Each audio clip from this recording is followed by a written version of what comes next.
بات کہہ دوں، یہ جو محفلیں سجتی ہیں نا اور اتنی محنتیں کر کے جو یہ جلسہ کیا جاتا ہے، اس جلسے کی عمر کوئی 8 دن نہیں ہے، 5 دن نہیں ہے، 3 دن نہیں ہے، یہ جلسے کی عمر اتنی ہی ہے جتنے دن سے اس جلسے کی تاریخ مقرر کی گئی ہے۔ پیر تھک جاتے ہیں جلسہ کرانے والے، پیر تھک جاتے ہیں جلسہ کرانے والوں کے۔ بھائی نے ابھی کہا کہ بیٹی کی شادی کرنا آسان ہے لیکن جلسہ کرنا مشکل ہوتا ہے، تو اس کو صرف لذت کا اور منورنجن کا سبب نہ بنائیں۔ یہاں ہمیں مونڈ نہیں بنانا ہے، خدا توفیق دے گا تو تقدیر بنا کے جائیں گے انشاءاللہ۔ تیار ہیں سارے لوگ؟ ذرا کہہ دیں یا رسول اللہ، یہ ہے دامن یہ ہے گریباں، آؤ کوئی کام کریں، موسم کا منہ تکتے رہنا کام نہیں دیوانوں کا۔ عزیزان ملت اسلامیہ، قرآن پاک کا صاف اعلان ہے، لقد کان لکم فی رسول اللہ اسوۃ حسنہ، میرے محبوب کی زندگی آپ کے لیے نمونہ حیات ہے۔ یعنی قرآن یہ ذہن دے رہا ہے، ماں کے گود سے لے کر کے قبر تک ایک ایک لمحے کے گزارنے کا طریقہ مصطفیٰ کی زندگی میں میسر ہے۔ حضور کی زندگی میں سب کچھ ہے۔ یہ الگ بات ہے، ہماری کم نصیبی ہے کہ آج ہم مغربی تہذیب کی طرف چل دیے گئے۔ ہم نے یہی سمجھا ہے کہ جتنا ہم انگریزوں کی نقل کریں گے اتنے ہی زیادہ کامیاب سمجھے جائیں گے۔ ہم نے یہ ذہن میں بٹھا لیا ہے کہ جن بیٹیوں کے سروں پہ دوپٹے ہوتے ہیں وہ دور جاہلیت کی فکر والی بچیاں ہوتی ہیں، اور جن بیٹیوں کے سروں سے دوپٹے اتر جاتے ہیں وہ جدید فکر کی بچیاں ہوتی ہیں۔ میں کہتا ہوں کہ وہ اندھیرا ہی بھلا تھا کہ قدم راہ پہ تھے، روشنی لائی ہے منزل سے بہت دور ہمیں۔ ہم جسے ترقی کا نام دیتے ہیں حقیقت میں وہ ہماری تباہی کا راستہ ہے۔ ہم جسے کہتے ہیں کہ یہ کامیاب ہے، حقیقت میں وہ سب سے بڑا نامراد شخص ہے کہ جو مغربی تہذیب میں جا کر کے ڈوب گیا ہے۔ آپ سے پوچھنا چاہتا ہوں، یہی بستیاں ہوتی تھیں اور یہی گاؤں ہوتے تھے، کبھی ان کی چوکھٹیں اتنی اونچی ہوتی تھی کہ لوگ فخر سے چوکھٹ دیکھ کے سمجھ جاتے تھے چوکھٹ اتنی بلند ہے تو بندہ کتنا بلند ہوگا۔ لیکن آج معاف کیجئے گا، یہ اس دور کی کہانی ہے کہ جب پیسے کم تھے اور دل بڑے تھے، لیکن آج وہ دور ہے کہ پیسے بڑھ گئے ہیں اور دل چھوٹے ہو گئے ہیں۔ آج میں بالگرام شریف سرکار سید رئیس الاتقیاء سرکار اویس مصطفیٰ واسطی کی بارگاہ میں بیٹھا تھا تو آپ کے چھوٹے بھائی چچو میاں نے ایک بات کہی کہ ہمارے جد امجد نے کہا بیٹے دروازے ہمیشہ بڑے لگانا۔ کہ ہم نے پوچھا کیوں؟ انہوں نے کہا تھا جن کے دروازے بڑے ہوتے ہیں اللہ ان کے دل بھی بڑے بڑے دیا کرتا ہے۔ آج آپ حویلیوں کا جائزہ لیں، آج آپ حویلیوں کا جائزہ لیں، آج چوکھٹیں قیمتی ضرور ملیں گی، آپ کو ساگن سے لے کر کے آپ کو چندن کی لکڑی تک کی چوکھٹیں نظر آ جائیں گی۔ آج ہر شخص کا پیسہ اس کی چوکھٹ پہ نظر آ جاتا ہے، بندہ کلر دیکھ کے اندازہ لگا لیتا ہے پیسے والا ہے، لیکن دل والوں کا پتہ نہیں چلتا ہے۔ کیوں؟ کیونکہ جتنی جیبیں بڑی ہوئی ہیں اتنے دل چھوٹے ہو گئے، دل چھوٹے ہو گئے۔ ہم کس روش پہ چلنے لگے ہیں؟ ہماری راہ کون سی ہے؟ میں بہت تیزی سے اپنی بات سمجھانا چاہتا ہوں۔ میں جانتا ہوں کہ ایک ہی آواز بار بار کانوں سے ٹکراتی ہے نا تو پھر وہی پلٹ کے باہر آنے لگ جاتی ہے۔ کافی دیر سے آپ اس ساؤنڈ کے سامنے بیٹھے ہیں، میں سمجھ سکتا ہوں آپ مجھے کتنا برداشت کر سکتے ہیں۔ توجہ ہے نا سارے لوگوں کی؟ میں نے پہلے کہہ دیا میری بات دل پہ لکھنے کے قابل ہو تو لکھ لیجئے گا ورنہ واپس کر جائیے گا۔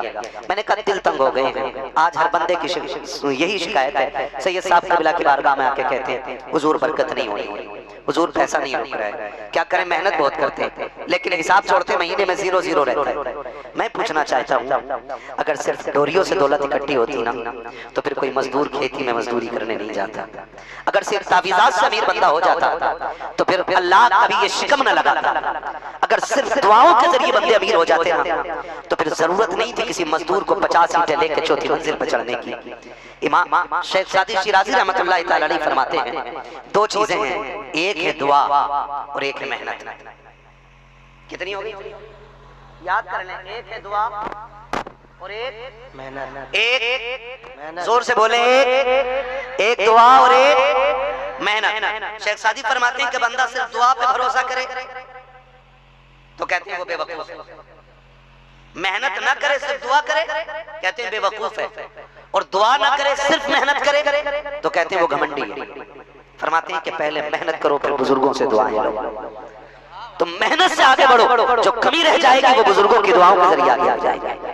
لیکن آج ہم جاننا چاہتے ہیں صرف ایک بات میں آپ سے کہوں گا، یہ تمام تر ذمہ دار علماء کرام بیٹھے ہیں، انہی کی محنتیں ہوتی ہیں۔ اصل کیا ہے کہ ہم لوگ نا بہت بڑی جبہ و دستار کو سمجھتے ہیں کہ یہ دین کا سب سے بڑا ذمہ دار ہے۔ میں مراد آباد سے آیا ہوں تو شاید آپ کی نظر میں ہوگا کہ بھائی اس نے بڑا دین کا کام کیا ہوگا، لیکن میں بتا دوں صحیح بات یہ ہے کہ جو خدمت علاقے کے اندر مکتب میں الف سے لے کے یا تک پڑھانے والا بندہ کرتا ہے نا، وہ دور حدیث کو پڑھانے والے طلبہ کو پڑھانے والا محنت نہیں کرتا ہے۔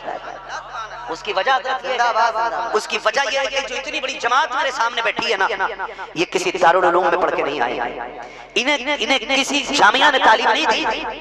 آج جو سروں پہ ٹوپیاں ہیں یہ کسی مکتب کی دین ہے، آج جو چہروں پہ داڑیاں ہیں یہ کسی مکتب کی دین ہے، آج جو اگر نمازوں کا طریقہ یاد ہے یہ بنیادی مدارس سے ہوتے ہیں، انہی کی محنتوں کا نتیجہ ہوتا ہے۔ آج جو ہمارے بچوں کو کلمہ درست یاد ہوتے ہیں یہ اسی مکتب کی کہانی ہوتی ہے، جن کو بیٹھ کر کے ناظر خان سنبھالے کرتے ہیں۔ آپ سے بس اتنا کہنا چاہتا ہوں، ہم نے ناظر خان کی عزت نہیں کی ہے، میں تو پورے چیلنج کے ساتھ کہتا ہوں، نیچے سے لے کر کے منبر تک اور حضور ہجائیہ سے لے کر کے مسند افتاء تک بیٹھنے والا بندہ اپنے ابتدائی استاد کی عزت کیا کرے۔ میں جانتا ہوں اس نے یہ سن القرآن پڑھایا ہے، اس نے ناظرہ پڑھایا ہے، پھر تو نے کسی ادارے میں جا کر کے حضور کی حدیثوں کو پڑھا ہے، قرآن کی تفسیر کو پڑھا ہے، لیکن یاد رکھ اگر بنیاد کمزور ہوتی ہے تو عمارتیں نہیں بنا کرتی ہے، اگر عمارت ہوتی ہے تو بنیاد کی مضبوطی ہوتی ہے، اگر بنیاد مضبوط ہے تو کسی بڑے کی وجہ سے نہیں، انہی چھوٹوں کی وجہ سے عمارتیں مضبوط ہوا۔ نعرہ تکبیر، نعرہ رسالت، پیغام انسانیت کانفرنس، نعرہ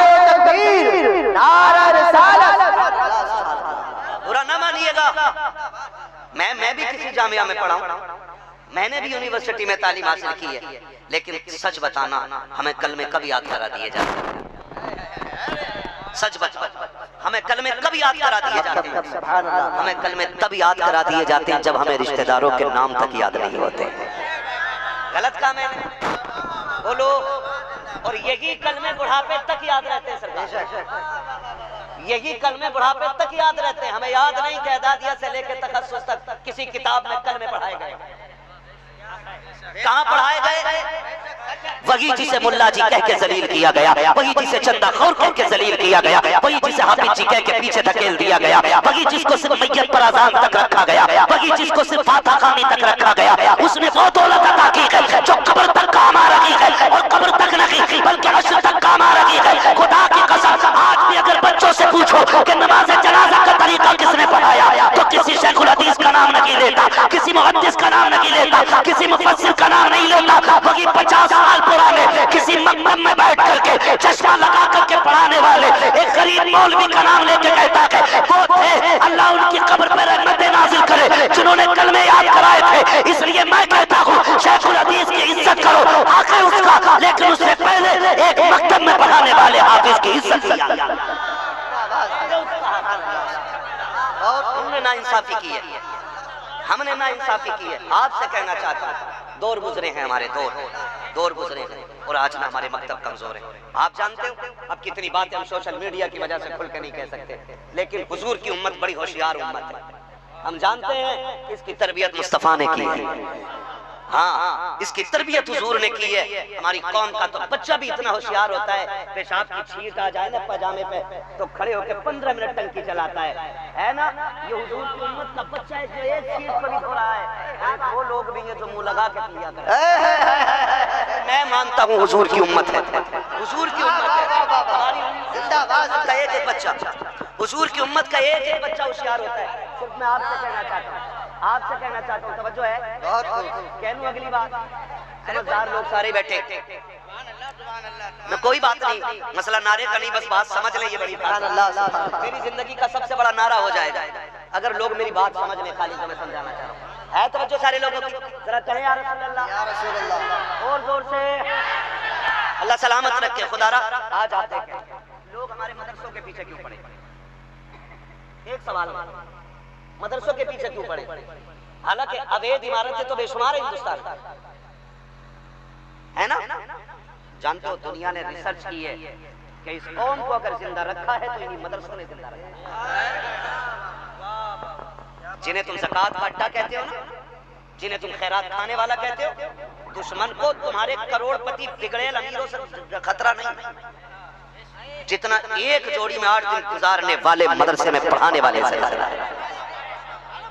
دنیا جانتی ہے اگر یہ رہیں گے تو پھر قوم مردہ نہیں ہوگی.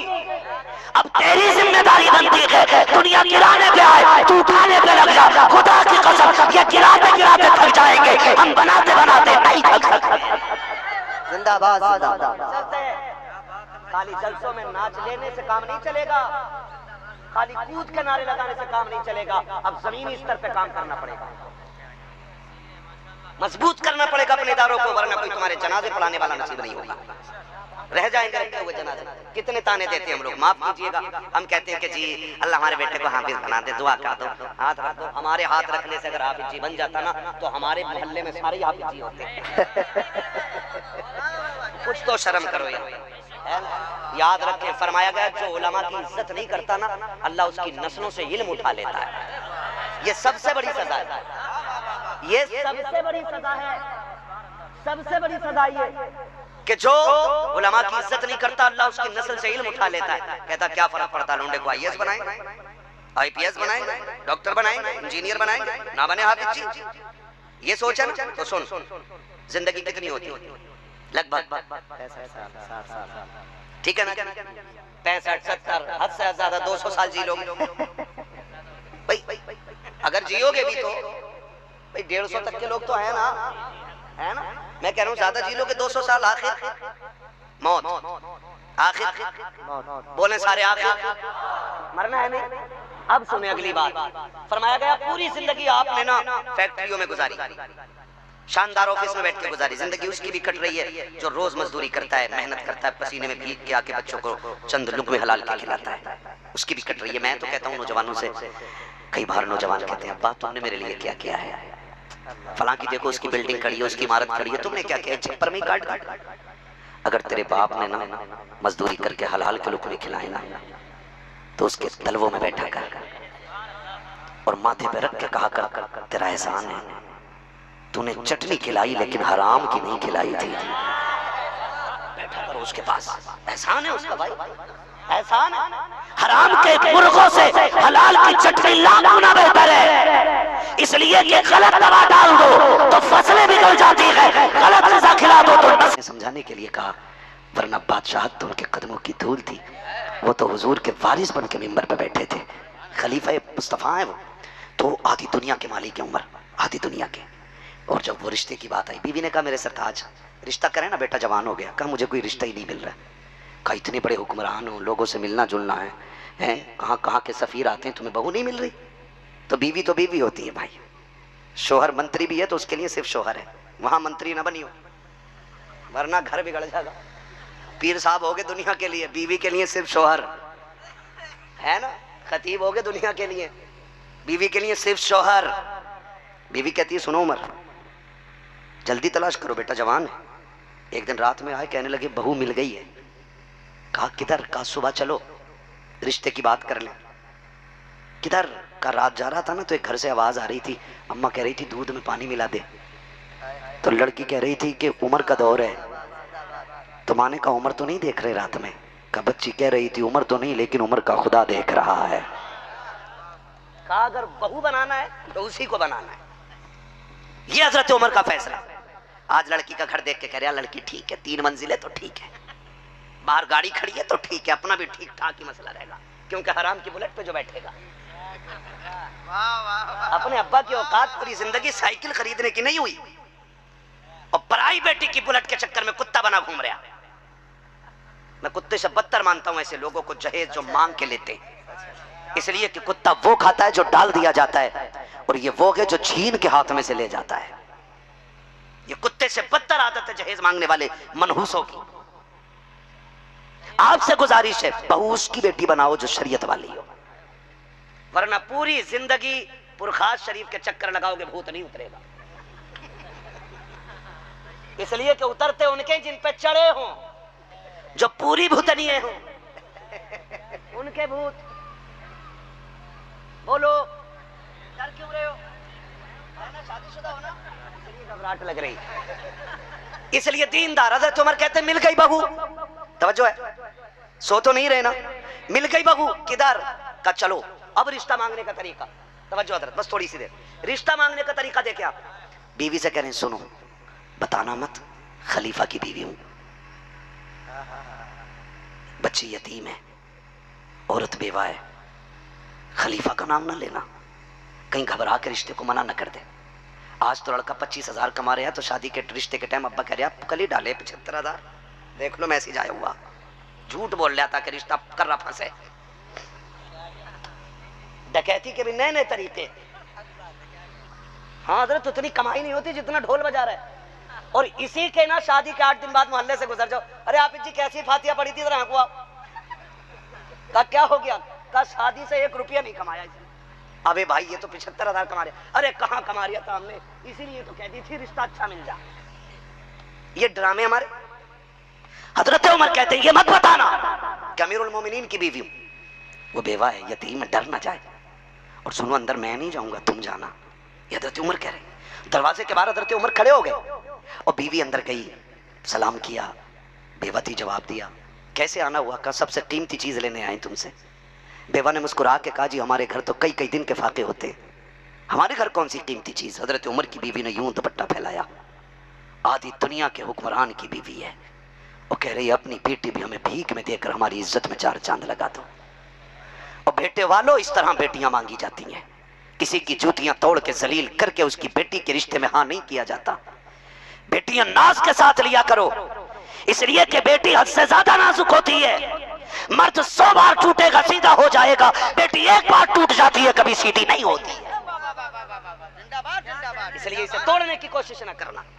کتنی بار توڑا گیا، کتنی بار توڑا گیا، 6 بار باپ نے 10 ہزار اٹھا کر کے، غریب باپ نے ادھار اٹھا کر کے دیکھنے والوں کے پیٹ بھرائے، 4 دن بعد جواب آیا بیٹی پسند نہیں آئی۔ مر نہیں جاتے، تمہارے پتوں میں کینسر نہیں ہو جاتا جب تم غریب کے ادھار لی ہوئی رقم کو حلق تک کھا کے نہ کہتے ہو؟ کھانے سے پہلے منع کیوں نہیں کیا تم نے؟ کم سے کم غریب 10 ہزار کا مقروض تو نہیں ہوتا؟ بیٹی والا بیٹی پال لگا کے اور اس سے بڑی محنت کیا کرے گا وہ؟ لیکن کتے بن کے جاتے ہیں نمک کا پانی پی کے، چائے سے پیٹ نہیں بھرا، ناشتے سے نہیں بھرا، بریانی بن گئی کہہ رہا لسی اور پلوا دو، لاسٹ میں کہہ رہا بہو کے ہاتھ کی اور چائے پینی ہے، حرام کی ہے؟ اس سے پوچھ جس کے دروازے پہ 4 بیٹی آ گئے، اس کے بال وقت سے پہلے سفید ہو گئے۔ اگر تیری وجہ سے کوئی بیٹی کا باپ رویا نا، اس وقت تک تجھے جنت نہیں ملے گی جب تک ایک آنسو کی قیمت تجھ سے نہیں لے لی جائے گی۔ جا جتنی بڑی خانقاہ میں جا کے ہاتھ میں ہاتھ دے دے۔ حقوق العباد کا مسئلہ اتنا سخت ہے کہ تمہارا پیر تو کیا کسی کا پیر بچانے والا نصیب نہیں ہوگا۔ ڈرے اس چیز سے، تیری وجہ سے کسی کی آنکھ میں آنسو نہیں آنا چاہیے۔ سارے اعلیٰ حضرت والے لوگ بیٹھے، سن دل کیا چیز ہے۔ اعلیٰ حضرت کی بارگاہ میں خادم تھا، کھانا لے کے آتا تھا، وہ کھانا اس دن لیٹ لے کے آیا۔ اعلیٰ حضرت ٹھہرے پٹھان، نام کے پٹھان نہیں شان کے پٹھان ہیں، اور ان کی پٹھانی شاعری سے جھلکتی ہے، کل کے رضا ہے خنجر خونخوار برقبار، آدھا سے کہہ دو خیر منائے نہ شر کریں، یہ پٹھانی جھلکتی ہے۔ بچہ کھانا لیٹ لے کے آیا، چھوٹا بچہ تھا، آپ نے تھپڑ مار دیا، تھپڑ مار رہی تھا، وقت کے امام کو خیال آیا غلط مار دیا، اپنی غرض سے تھپڑ مار دیا، آپ نے کھانا نہیں کھایا۔ جانتے ہو آپ نے نا بارگاہ میں آپ کے شاگرد بیٹھے ہوئے ہیں، کہنے لگے جلدی کرو اس بچے کو ڈھونڈ کے لاؤ۔ کہا کیوں؟ کہا جب تک اس سے معافی نہیں مانگ لیتا احمد رضا کے دل کو قرار نہیں آئے گا۔ آج تو معاف کیجئے گا، اگر طاقتور کمزور کے تھپڑ مار دے تو کہتا چلو بھائی ہم اپنا تھپڑ واپس لے رہے، معافی بھی ایسے مانگ رہے آئیے، جبکہ تھپڑ کا بدلہ تھپڑ ہے، اور ایسے ہی پنچ ہوتے ہیں دلال۔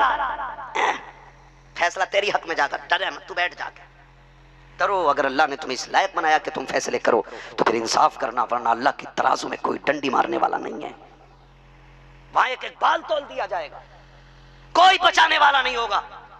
اس لیے لمٹ میں رہ کے فیصلے کرنا۔ اعلیٰ حضرت نے کہا جلدی کرو، تلاش کرو، پوری رات تلاش کیا، بچہ نہیں ملا۔ پھر جب سحری کا وقت ہوا نا، وہ بچہ پھر کھانا لے کے آیا۔ آپ نے کہا بیٹے کہاں تھے؟ کہا جی میں مسجد میں جا کے سو گیا تھا۔ جانتے ہو آپ گھٹنوں پہ آ گئے، کہنے لگے معاف کر دے۔ اس نے کہا حضور میں آپ کا خادم ہوں، معافی مانگ رہے؟ رو دیے، کہنے لگے احمد رضا رب کی بارگاہ میں کیا جواب دے گا؟ تو کہہ رہا نا میں آقا ہوں، تو خادم ہے۔ فرمانے لگے یار معاف کر دے۔ بچہ رونے لگ گیا، کہا حضور اتنی بڑی بات مجھ سے کہہ رہے ہیں آپ؟ آپ نے فرمایا معاف کر ورنہ میں کھانا نہیں کھاؤں گا. اس نے کہا سحری کا وقت ختم ہو جائے گا, لاؤ معاف کر دیں. اس نے کہا جب آپ کو میں نے معاف کیا. اس نے کہا ایسے نہیں, جیسے تھپڑ میں نے مارا تھا ویسے میرے تھپڑ مار. یہ چیز ہوتی ہے, جیسے میں نے تھپڑ مارا تھا ویسے میرے تھپڑ مار. تو جب بچے نے تھپڑ مارا تب اعلیٰ حضرت کو تسلی ملی. آج ہم کدھر کھڑے, آج ہم کہاں کھڑے, آج معافی مانگ رہے ہیں ہم. حقوق العباد کا مسئلہ بڑا سخت ہے. اعلیٰ حضرت کوئی منطقی آدمی نہیں تھے, صرف میرا امام وہ ہے جو 156 علوم پہ مہارت تامہ رکھتا تھا. آج تک تحقیق چل رہی ہے. ہاں, جو صحیح سے حضرت نہیں ہے انہیں اعلیٰ حضرت پہ اعتراض ہے بس, ورنہ اعلیٰ حضرت کے در کی مٹی چاٹنے والا یہ بندہ ان کو کتا بنا دے گا 3 منٹ کے اندر. اعلیٰ حضرت بڑی چیز ہے, بڑی چیز ہے. آج تک تاج الشریعہ کا لوگوں کو اندازہ نہیں ہوا تو بریلی کے احمد رضا کا اندازہ کون لگا سکتا ہے؟ سیدھی سی بات ہے. سارے بریلی والے لوگ ہیں. دلوں کا خیال رکھو, میرے امام نے رکھا ہے, دلوں کا خیال رکھو. کسی کی بیٹی کی آنکھ میں آنسو تمہاری وجہ سے نہیں آنا چاہیے. جانتے ہو رشتے کی بات چل رہی تھی, سرکار عمر فاروق اعظم بیوی اندر گئیں, کہا اپنی بیٹی دیتا ہوں. رو دی. اس نے کہا جی بیوہ ضرور ہوں لیکن اتنی بھی گئی گزری نہیں ہوں کہ میں لڑکے کا اور لڑکے کے باپ کا پتہ نہ پوچھوں. کون ہو تم؟ ماں تو ہوں, بیوہ ہی تو ہوں. ماں ہو کون؟ اب لہجہ بدلا اس کا. کون ہو تم؟ کہنے لگی مجبوری ہے, بتا نہیں سکتی. تو کہا میں اجنبی کو بیٹی کیسے دوں؟ کہنے لگی سنو میں عمر کی بیوی ہوں, عبداللہ کی ماں ہوں. کہنے لگی کون عمر؟ کہا وہی جو امیر المومنین ہے. کہا ہاں. عورت کے پیر کانپ گئے. کہا عمر کی بیوی میرے گھر؟ کہا صرف میں نہیں آئی, عمر بھی آیا کھڑا ہے. کہا کہاں ہے؟ کہا وہ باہر ہے. جب عورت باہر نکلی تو کیا دیکھتے ہیں, حضرت عمر دیوار سے لگے اور ہاتھ اٹھے اور رو کے کہنے اللہ آج عمر کو خالی نہ لوٹانا. آدھی دنیا کا مالک, آدھی دنیا کا مالک رو رہا ہے, کہہ رہا مالک آج خالی نہ لوٹانا. عمر بڑی امیدیں لے کے آیا ہے, اے اللہ آج عمر کی جھولی کو خالی نہ رکھنا, مالک آج یہ بیٹی عمر کی جھولی میں ڈال دے. اللہ اکبر. جب عورت نے اتنا سنا کہ کانپ گئی, اس میں کہا عمر اگر یہ بات ہے, اگر اس درد سے بیٹی لینے آئے ہو تو جاؤ, آج سے یہ بیٹی تمہاری ہو گئی ہے. آؤ میں تمہیں بتانا چاہتا ہوں بہو کو کس طرح رکھا جاتا ہے. بیٹی یتیم ہے, حضرت عمر بہو بنا کے لائے ہیں. لانے کے بعد جیسے گھر میں قدم رکھا ہے, آپ فرماتے بیٹی بتا تیرا باپ کون ہے؟ کہا چچا میرا کوئی باپ ہی نہیں ہے, میں تو کئی زمانے سے یتیم ہوں, ایک زمانہ ہو گیا ہے, میں نے کسی کو باپ ہی نہیں کہا ہے. کہا میں کون ہوں؟ کہا آپ رشتے میں چچا لگتے ہو. حضرت عمر نے ہاتھ رکھا سر پہ, کہا بیٹی آج کے بعد چچا نہ کہنا, جب بھی کہنا مجھے باپ کہہ کے آواز دینا. تو میری بیٹی ہے, میں تیرا باپ ہوں. اللہ اکبر. تاریخ گواہ ہے, بچی کی چیخیں نکل جاتی ہے, کہتی ذرا ایک بات اور بتا دو, تم مجھے بہو بنا کے کیوں لائے ہو؟ حضرت عمر نے کہا بیٹی ایک بات تو بتا دے, جب وہ دودھ کا مسئلہ تھا تو نے ماں سے کیا کہا تھا؟ بچی نے پوری بات دہرائی اور دوہرا کے کہا تھا آخر میں نے کہا تھا امی عمر نہیں دیکھ رہا تو کیا ہوا, عمر کا خدا تو دیکھ رہا ہے. کہا بس اسی بات پہ میں نے تجھے گھر کی بہو بنایا ہے. کہا ڈیوٹی کیا ہے؟ کہا ڈیوٹی یہ ہے بیٹی عمر روز عدالت میں جاتا ہے, روز فیصلے کرتا ہے. کہا جب میں گھر سے چلوں میرا کندھا پکڑنا اور کہنا ابا فیصلے سچ کے ساتھ کرنا, خدا دیکھ رہا ہے. نعرہ تکبیر, نعرہ رسالت, پیغام انسانیت کانفرنس, تعلیمات مصطفیٰ, فیضان حضور شیخ میر رحمت اللہ علیہ, عرض شیخ میر رحمت اللہ علیہ. خدا را رشتے کریں تو بہو ایسی تلاش کریں کہ جو شریعت والی ہو, دین والی ہو, جو خدا سے نہیں ڈرتی وہ سسر سے ڈرے گی؟ بولو. جسے قبر کا ڈر نہیں وہ حویلی میں ڈرے گی؟ بولو نہیں نا. پھر وہ لاؤ جو رب سے بھی ڈرتی ہو, قبر سے بھی ڈرتی ہو, پھر تم دیکھنا قدم اس کے آئیں گے, کرم مدینے والے کا ہونا شروع ہو جائے گا. سارے لوگوں سے گزارش ہے, آخری بات اور کہہ لوں, اور یہ بات میں 2 منٹ میں سمیٹنے کی کوشش کروں گا. یہ ہو گئی رشتے, میں نے سارے بات کر لی, باپ میاں بیوی, یہ ہو گئی باتیں. بہو سسر ساس کا رشتہ, ساس بہو کا رشتہ, باپ بیٹے کا رشتہ, بیٹے باپ کا رشتہ, آخری بات بھائی بھائی کا رشتہ. ایک بات کہہ جاؤں, کبھی دولت کے لیے اپنوں کو مت چھوڑنا. آخری بات ہے میری, دولت کے لیے اپنوں کو مت چھوڑنا, اس لیے کہ دولت محنت سے ملتی ہے اور اپنے نصیبوں سے ملا کرتے ہیں. کبھی بھائی بھائی کے خلاف کھڑے مت ہونا پیسے کے لیے. دولت کے لیے اپنوں کا گلا کاٹنے کی کوشش مت کرنا, اس لیے کہ دولت تو ہر عزت اور ذلیل کے پاس ہوتی ہے, لیکن بھائی خوش نصیبوں کے پاس ہوتے ہیں۔ رشتے وہ ہیں جنہیں دولت سے نہیں خریدا جا سکتا۔ لوگ کہہ دیتے ہیں نا، ارے ابا چچا نہیں آئے دعوت میں، تو کہہ رہے ارے دے جیب میں رکھتا ہوں جیسا تیرا چچا، 100 روپے پھینکوں گا بھی 10 لوگ ہوں گے بھی ٹیبلوں کے دائیں بائیں۔ یہ تیور ہوتے ہیں ہمارے، پیسہ اگر ہے نا یہ تیور ہوتے ہیں۔ قسم کھا کے بتاؤ، جس دن جگر کی ضرورت پڑ گئی نا، جس دن کڈنی کی ضرورت پڑ گئی، جس دن آنکھ دینی پڑ گئی نا، تو ساری دولت لے کے گھومنا، کوئی دینے کے لیے نہیں ملے گا۔ اگر زندگی بچانے کوئی آئے گا تو تیرا اپنا سگا بھائی ہوگا۔ اس لیے ان رشتوں کی قدر کرنا۔ اکثر یہ دیکھا جا رہا ہے ہمارے اس دور میں، جس پہ پیسہ آ جاتا وہی لات مار کے نکل لیتا، جس پہ پیسہ آ جاتا وہی لات مار کے نکل لیتا۔ نہ کریں، نہ کریں۔ حضور نے وہ سبق پڑھایا ہمیں محبت کا کہ جہاں ابو بکر کھڑے تھے وہیں بلال کو لا کے کھڑا کیا، اور پھر کروٹ میں عمر فاروق اعظم کو کھڑا کر دیا۔ یہ محبتیں حضور نے سکھائیں، اور ایسی سکھائیں حضور نے محبتیں۔ آج بیگے بیگے کے لیے لڑ جاتے ہیں، 10-10 ہزار کے لیے مرنے کی باتیں کرتے ہیں۔ ایک جنگ ختم ہوئی، حضور کے صحابہ زخمی ہیں، اکٹھے کیے گئے، تو پیاس لگی تھی، 7 لیٹیں زخمی، 7 صحابہ زخمی لیٹیں، پانی کی ضرورت پڑ گئی۔ حضور بارگاہ صحابی حاضر ہوئے، آقا کچھ ملے گا، بڑی پیاس لگی ہے، زخمی پڑے۔ حضور کے پاس ایک پیالہ تھا، فرمایا جاؤ لے جاؤ۔ جب لے کے پہلے کے پاس گئے کہ لے پانی پی لے، اس نے کروٹ والے کو دیکھا، اس کا گلا کٹا، اس نے کہا یہ پانی مجھے نہیں میرے بھائی کو پلا دو، لگتا ہے یہ مجھ سے زیادہ پیاسا ہوگا۔ جس کے گلے پہ زخم تھا اس نے کروٹ والے کو دیکھا کہ اس کا جگر کٹا ہوا، وہ کہتا نہیں یہ پانی مجھے نہیں، اس کو دے دو، اس کا جگر کٹا ہوا ہے، یہ مجھ سے زیادہ حقدار ہے۔ آگے والے پہ پہنچا، اس کا پیٹ چاک ہے، کہا نہیں میں ٹھیک ہوں، اس والے کو پلا دو۔ ایک ایک کر کے سب میں پانی گھوم گیا، لیکن کسی نے نہیں پیا۔ پھر وہ پیالہ جب آخری پہ پہنچا، اس نے کہا ہم سب ٹھیک ہے، یہ پیالہ ہمارے نبی تک پہنچا دیا جائے۔ پھر پلٹ کے حضور تک آیا، آقا کریم تک پیالہ آ گیا، سرکار کوئی پیتا ہی نہیں ہے۔ تو سرکار نے کیا کیا؟ فرمایا چلو ہم چلتے ہیں۔ آ کے دیکھا 7 شہید ہو گئے تھے، لیکن کسی نے ایک گھونٹ اس لیے نہیں پیا تھا کہیں مجھ سے زیادہ حقدار میرا بھائی نہ ہو۔ آپ سے کہنا چاہتا ہوں خدا را، تک ٹکوں کے لیے اپنوں کے خلاف کھڑے مت ہونا، ایک دوسرے کے خلاف دیواریں کھڑی مت کرنا۔ میں پوچھنا چاہتا ہوں، کل جب ہم چھوٹے تھے ایک دوسرے کے لیے دوسروں سے لڑ جایا کرتے تھے، ایک دوسرے پہ کوئی ہاتھ اٹھا دے تو ہم اس کا گریبان پکڑ لیتے، میرے بھائی پہ ہاتھ کیسے اٹھا دیا؟ آج بھی تو یہی بھائی ہے، آج بھی تو یہ چھوٹا ہے، آج بھی تو یہ بڑا ہے، آج کہاں گئی محبت ہے؟ تو بزرگوں نے کہا ہے یہ دل ہے دل، اس میں یا دولت رہ سکتی ہے یا محبت رہ سکتی ہے۔ جب بچپن ہوتا ہے تو اس میں دولت نہیں ہوتی، اس لیے محبت ہوتی ہے، اور جب بڑے ہو جاتے ہیں اس میں دولت آتی ہے، محبتیں نکل جاتی ہیں۔ آپ سے کہتا ہوں دولت جیب میں رکھو، محبتیں دل میں رکھا کر، پھر دیکھنا دولت کا مزہ اور ہوگا اور رشتوں کا مزہ اور ہوگا۔ کریں گے انشاءاللہ، وعدہ کرتے ہیں انشاءاللہ، بھائیوں کو معاف کریں گے، جو کسی سے روٹھا ہے راضی کریں گے، وعدہ کریں انشاءاللہ۔ ہاں کچھ لوگ بالکل نہیں بول رہے، مت بولو، قیامت میں پتہ چلے گا، اپنا کچھ نہیں۔ ہمیں تو یہ ہے کہ تمہارا کام پہنچانا، عمل کرانا ہمارا کام نہیں، عمل وہ کرے گا جسے رب توفیق دے گا، ٹھیک ہے نا جی؟ معاف کریں۔ محبوب علیہ السلام فرماتے ہیں جو روٹے ہوئے بھائی کو پہلے سلام کر دیتا اللہ اس کے سارے گناہ معاف فرما دیتا ہے۔ یہ تو پکا ہی ہے نا، مرنے کے بعد تیجا ہوگا، بولو ہوگا تیجا، 40واں ہوگا، خبر ملے گی، کوئی گارنٹی نہیں ہے، دھوکے میں ہی ہوں۔ اور چنے پڑنے والے چنے ایسے ڈال دیا، کہہ رہا گیہوں کتنے ہوئے، یہ بخشوائیں گے؟ غلط نہیں کہہ رہا ہوں، یہ خلوص ہے ہمارے لیے ایک دوسرے کا۔ چنوں میں باتیں گچولتے ہیں بیٹھ کے، پہلی بات تو آتا ہی نہیں، اور آتا بھی ہے تو کلمہ درست نہیں پڑھتے۔ ساری ڈیوٹی چنے والوں پہ نہ رکھو، کچھ اپنے ہاتھ سے بھی کر چلو۔ نہ ہوئے چنے، نہ ملی لاش کسی کو، نہ ہوا کندھا میسر، نہ پتہ چلا ہمارے مرنے نہ مرنے کا، 20 سال بعد راز کھلا کہ وہ مر گیا تھا 20 سال پہلے، تو تیجا کدھر ہوا؟ چنے کب ہوئے؟ نہ دھوکے میں نہ رہو، قسمت ہے، مستحب ہے، موقع مل گیا تو ہو جائے گا، نصیب ہے۔ اگر مٹی مل گئی تو لوگ قبر پہ بھی مٹی دے دیں گے، ورنہ یہ بھی لازم نہیں ہے کہ تمہیں مٹی مل جائے۔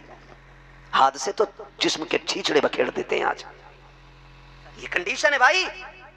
کچھ خود بھی کر کے چلو، ایک دوسرے کو منا لو، ایک دوسرے کو راضی کر لو۔ چند لمحوں کی زندگی ہے، پتہ نہیں کب کس کی سانسیں بند ہو جائیں، کس سے روٹ کے جاؤ گے، کس کا دل دکھا کے جاؤ گے۔ راضی کر کے مرو اور دنیا سے معافی مانگ کے دنیا سے جاؤ۔ خدا کی قسم نہ پڑے کوئی اذان قبر پہ، نہ ہوتی جا 40واں، اللہ کے رسول کے غلام ہو کے مرو، پھر کفن تمہارا کہے گا لید میں عشق رخ شہ کے داغ لے کے چلے، اندھیری رات سنی تھی چراغ لے کے چلے، تیرے غلاموں کا نقش قدم ہے راہ خدا، وہ کیا بھٹک سکے جو یہ سراغ لے کے چلے۔ ایسی زندگی گزار کے، یہی وجہ ہے یہی وجہ ہے جو حضور کا ہو جاتا پھر مرنے سے پہلے وہ اعلان کر جاتا ہے اختر قادری خلد میں چل دیا، خلد ماں ہے ہر ایک قادری کے لیے۔ کریں گے انشاءاللہ جیتے جی تیاریاں، سارے وعدہ کرتے ہیں انشاءاللہ۔ اللہ ہم سب کو موت کی تیاری کرنے کی توفیق عطا فرمائے۔ وہ سب سے بڑا ہوشیار ہے جو موت کی تیاری کر لے، اور وہ سب سے بڑا بے وقوف ہے کہ جو اے سیوں میں اور گاڑیوں میں زندگی گزار دے اور موت کی جسے یاد نہ آئے، وہ سب سے بڑا بے وقوف ہے۔ پیسے گنتے گنتے بڈھا ہو گیا لیکن نیکی گننے کا ٹائم نہیں ملا۔ پتہ ہے نا، بیٹا کھڑے ہو کے کہہ دے گا میرے ابا کا کسی پہ کوئی حق ہو تو معاف کر دینا، اللہ کہتا منہ بند کر لے، اب تیرے بولنے سے کچھ نہیں ہوگا، اس نے جو غریبوں کو ستایا تھا اب اسے حساب دینے کا وقت آ گیا، اب اس سے میں حساب لوں گا۔ اس قبر کو انتظار تھا، اس کے کیڑے بیٹھے منہ پھیلائے ہوئے، تو کون ہوتا معاف کرنے والا؟ اس نے چوک میں جس کے تھپڑ مارا تھا اس کا حساب تجھ سے نہیں، اس سے لیا جائے گا۔ جس کی یہ زمین فالتو جوت کے آیا اس کا حساب تو نہیں یہ دے گا۔ او خدا را خود تیاری کرو۔ اور بیویوں سے کہنا چاہوں گا، بہن بیٹیوں سے کہنا چاہوں گا، مرنے کے بعد شوہر کے کپڑے نوچنے سے کچھ نہیں ہوگا۔ وہ جی معاف کر جاؤ، وہ مر گیا، کام ختم ہے، اس کے جیتے جی اس سے معافی مانگ لو، اسے راضی کر لو، اور ایسی زندگی گزار کے جاؤ کہ تو قبر میں بعد میں پہنچے، قبر روشن کرنے کے لیے نبی کی بیٹی فاطمہ پہلے آ جائے۔ ہاں، بعد میں لپٹ کے روتی ہیں، اس کو مردے اور حلال کرتی ہیں، پہلے ہی معافی مانگ لو۔ اور آپ سے بھی گزارش ہے، آپ بھی ایک دوسرے کو پہلے معاف کرتے ہیں۔ گارنٹی ہے کوئی زندگی کی؟ بھائی میں کل نہ دیکھ سکوں کچھ پتہ ہے، آپ کل نہ دیکھ سکے کچھ پتہ ہے۔ یہ جو مزار بنا ہے نا، مزار کیا نام ہے؟ شیخ میر شاہ رحمۃ اللہ تعالی۔ اے بھئی ٹینشن ہے کوئی؟ لگ رہا مسئلہ خراب ہے، میں ابھی معافی مانگنے جا رہا ہوگا، کیا پتہ ایک دم دل بدل گیا۔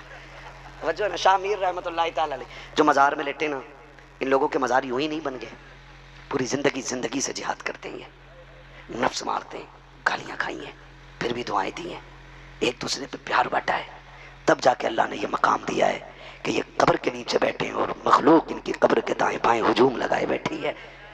یہ کیا ہے؟ یہ صرف اللہ کے ہونے کا مطلب ہے۔ تم رب کے ہو جاؤ، کائنات تمہاری جھولی میں ڈال دی جائے گی۔ خدا را بدلے اپنے رویے۔ فرمایا گیا لقد کان لکم فی رسول اللہ اسوۃ حسنہ، میرے محبوب کی زندگی آپ کے لیے بہترین نمونہ ہے۔ حضور کے کردار کو اپنائیے گا، ان کی زندگی کو اپنانے کی کوشش کریں، پھر دیکھیں زندگی کتنی آسان ہو جاتی ہے، کتنی ساری چیزیں اپنے سر لے کے نہ بیٹھیے، یہ مجھے کرنا، تجھے کچھ بھی نہیں کرنا، تجھے قبر کی تیاری کرنی ہے بس۔ ہونا وہی ہے جو اللہ چاہتا ہے، بولو ہوگا وہی جو، سارے اپنے رب کا نام لے، ہوگا وہی جو اللہ چاہے گا۔ ہمارا کام صرف دعا کرنا ہے، باقی کرنا کچھ نہیں، دعا کرنا اور اپنی قبر کی تیاری کرنی ہے۔ اور میں سمجھتا ہوں جب حضور کا بیٹا محفل میں بیٹھا ہو تو محفلیں اتنی بابرکت ہوں، اور پھر رب سے جنت نہ مانگی جائے تو میں سمجھتا ہوں محفل میں آنے کا حق ادا نہیں ہوگا۔ یہ تو جی ہم نے نہ کچھ، ہمارے شاعروں نے دماغ خراب کر دیا، اپنی جنت اپنے پاس رکھ لے، ہمیں نہیں چاہیے تیری جنت، اور شرم کر۔ حضور فرماتے ہیں جب ہاتھ اٹھے تو اللہ سے جنت مانگا کرو، یہ حضور نے فرمایا۔ اور امت کی جنت کے لیے سرکار ساری رات اٹھتے تھے تاکہ امت کو جنت مل جائے۔ امت ہی کہہ رہے نہیں چاہیے جنت، پھر کدھر جانے کا بھائی؟ نہیں چاہیے، اللہ سے جنت مانگو۔ اللہ آج کی رات کے صدقے ہم سب کو جنتی بنا دے۔